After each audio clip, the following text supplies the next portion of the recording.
Formula One drivers were promised a fairer penalty system. Instead, they got chaos. 8 races with 0 superlicense penalty points, then race-changing punishments, post-race decisions, a Monaco podium taken away over a tiny pit lane speed reading, and a measurement problem that forced the sport to admit something went wrong. But here is the part drivers cannot accept. Pierre Gasly got his podium back.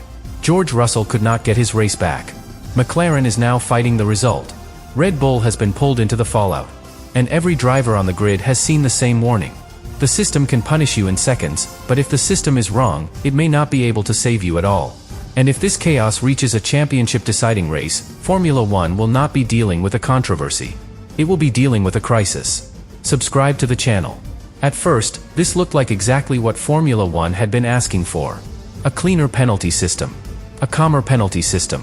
A system that would stop punishing drivers for every tiny mistake and focus only on the moments that were truly dangerous, reckless, or unfair. That was the promise. After years of frustration, drivers wanted more common sense. They wanted stewards to understand the difference between aggressive racing and careless driving. They wanted honest mistakes to be treated like honest mistakes, not like crimes against the sport. And on paper, 2026 seemed to move in that direction. Penalty points on a driver's superlicense would now be used more carefully. The idea was that only serious behavior would carry long-term consequences. Dangerous actions, reckless moves, deliberate contact, unsporting behavior. The kind of moments where a driver clearly crosses a line that cannot be ignored. For a driver, that matters. Because penalty points do not just affect one race. They follow you. They sit on your license like a warning. They create pressure every time you defend. Every time you attack. Every time you take a risk. And if enough of them build up, they can threaten something far bigger than a lost position. So when the governing body promised a more balanced approach, the drivers had reason to believe the system might finally make more sense. But then the season started. And something strange happened. Through the first 8 races, not a single driver received a superlicense penalty point. Not one. That sounds peaceful. It was not. Because while the penalty points disappeared, the punishments did not. Time penalties still arrived. Grid penalties still arrived. Post-race decisions still changed results. Drivers still lost positions, points, and momentum. Teams still left race weekends furious, confused, and searching for answers. That is where the contradiction began. The long-term system looked soft. The race day system still felt harsh. And for drivers, that combination is worse than simple strictness. A strict system can be understood. Drivers may hate it, but they can adapt. They can leave more space. They can change how they defend. They can tell themselves, the rule is brutal, but at least the line is clear. But a confusing system is different. A confusing system makes every driver second-guess the next decision. Will this be treated as racing? Will this become a penalty? Will this cost me today, but not count against my license? Will a similar move be ignored next week? That uncertainty is dangerous because Formula One decisions happen faster than thought. A driver does not have time to hold a legal debate while braking into a corner. He cannot study the wording of a rule while defending down a straight. He cannot ask whether the stewards will be lenient this time, strict next time, or something in between. He has to know. And in 2026, that certainty started to vanish. Miami was one of the first signs that something was not right. Max Verstappen received a 5-second penalty after the Grand Prix, and the timing of the decision immediately bothered people. The race was already over. The flag had fallen. Fans had already seen the finish. Drivers had already processed the result. Then the penalty changed the story.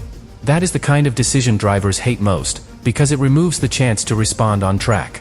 During a race, there is still life left in the battle. A driver can push harder.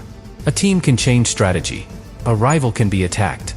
The punishment becomes part of the contest. After the race, it feels different. It feels like the result is being rewritten after the drivers have already done their part. That does not always mean the penalty is wrong. But it does mean the feeling is different. And feeling matters in Formula One more than people admit. Drivers need to believe the contest is happening in front of them, not being reconstructed after they get out of the car. Then came Canada. Isaac Hadjar was hit with multiple penalties in the same weekend.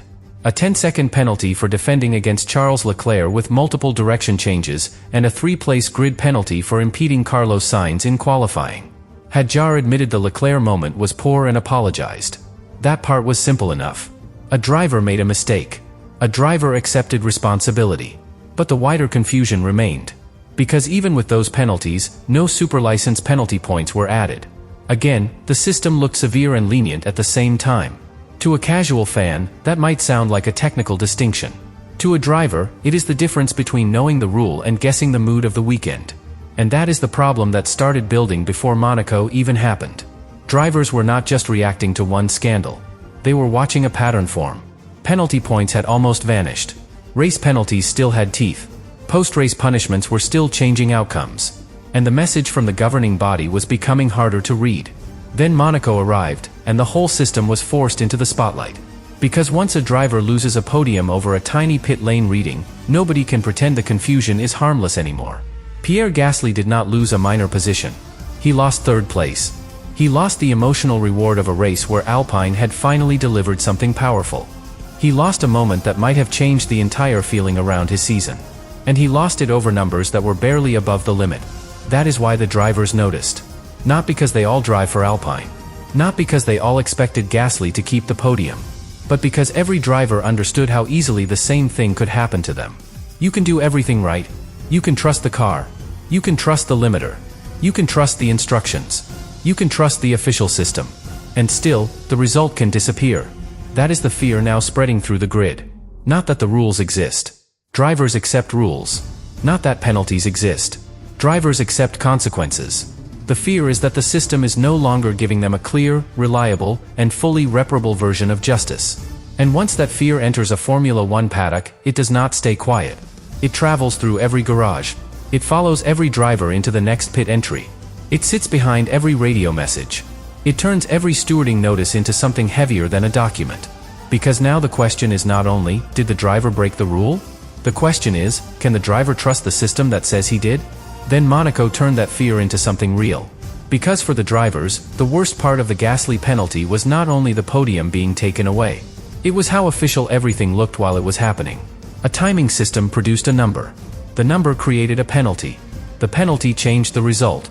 The result moved a driver from a career-defining podium to a painful 7th place. On the surface, it looked clean. A rule had been broken. A punishment had been applied. The classification had been updated.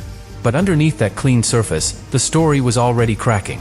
Alpine argued that Gasly had activated the pit lane speed limiter before entering the pit lane.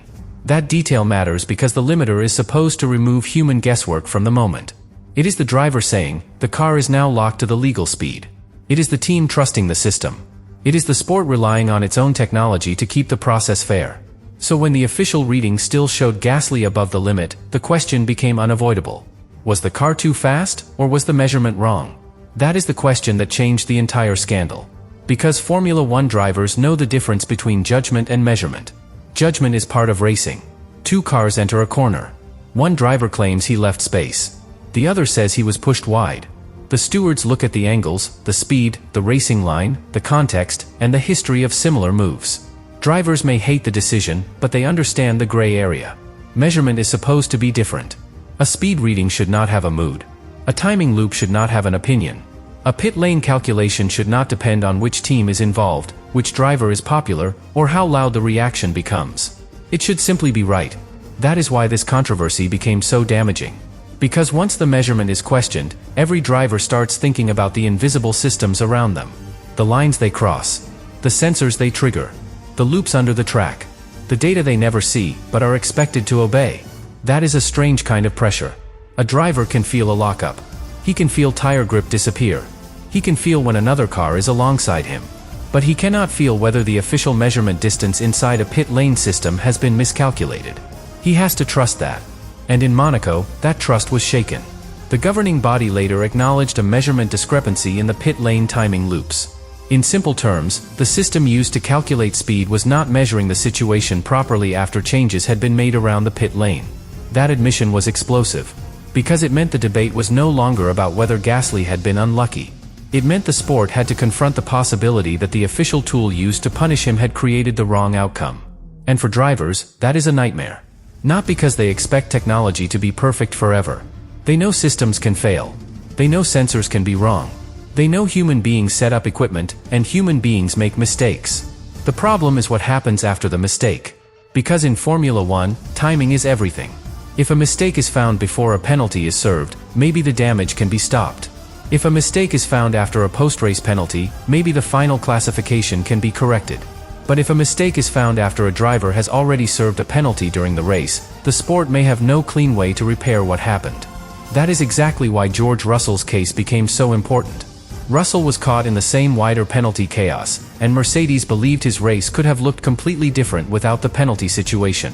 But once Russell's race had been changed, there was no simple way to rebuild it. A drive-through penalty is not just lost time. It is a race being ripped open. You lose track position. You lose tire temperature. You lose the rhythm of the stint. You lose the ability to fight the cars you were supposed to fight. You may come out in traffic, overheat the tires, use more battery, take more risks, and fall into a race that was never meant to be yours. Then, later, someone can say the original situation was flawed. But the race is already gone. That is what makes drivers furious. Not only the penalty. The permanence of the damage. Because Formula One can correct a line of text more easily than it can correct a living race. Gasly's penalties could be removed from the final result because they were time penalties added after the checkered flag. That does not mean the process was painless, but it gave the system something to reverse. Russell's situation was different. His race had already absorbed the penalty. And once a race absorbs a penalty, the consequences spread everywhere. That is why drivers see this as a warning. A wrong decision after the race may be fixable. A wrong decision during the race may become history. That is not a small distinction. That is the difference between losing a result temporarily and losing an entire version of your race forever. And it creates an uncomfortable truth for every driver on the grid. Justice may depend not only on whether the system was right, but on when the system realizes it was wrong. That is not how drivers want to compete. They do not want fairness to depend on timing windows and legal pathways. They do not want one driver saved because the paperwork can be adjusted, while another driver is left with nothing because the damage happened on lap time, strategy, and track position. They want the same thing every competitor wants. A result they can trust. A penalty they can understand. A correction process that does not leave half the grid feeling punished by the solution. But Monaco did the opposite. When Gasly was restored to third place, Alpine had every reason to feel vindicated. From their side, a wrong had been corrected. A driver who had lost a podium because of a flawed measurement was given back what he had earned. But for other drivers, the correction created new wounds. Oscar Piastri was affected by the reshuffle. Isaac Hadjar was affected by the reshuffle. Positions that had changed once now changed again. And suddenly, the paddock was not debating one decision anymore. It was debating the fairness of the correction itself. That is when McLaren stepped in. Their appeal was not just about anger. It was about principle, and also about competitive damage. They argued that the case raised serious questions around fairness, consistency, and the integrity of the competition. Those words sound polished. But beneath them was a simple accusation. If the sport changes the result after correcting one problem, how does it protect the drivers and teams who were disadvantaged by the correction? That is the impossible question. Because every driver in this story can claim some version of unfairness. Gasly can say the original penalty took away a podium he had earned. Russell can say the same wider failure damaged a race that cannot be restored. Piastri can say a correction moved him back after the result had already changed. Hadjar can say he was caught in a shifting classification through no fault of his own.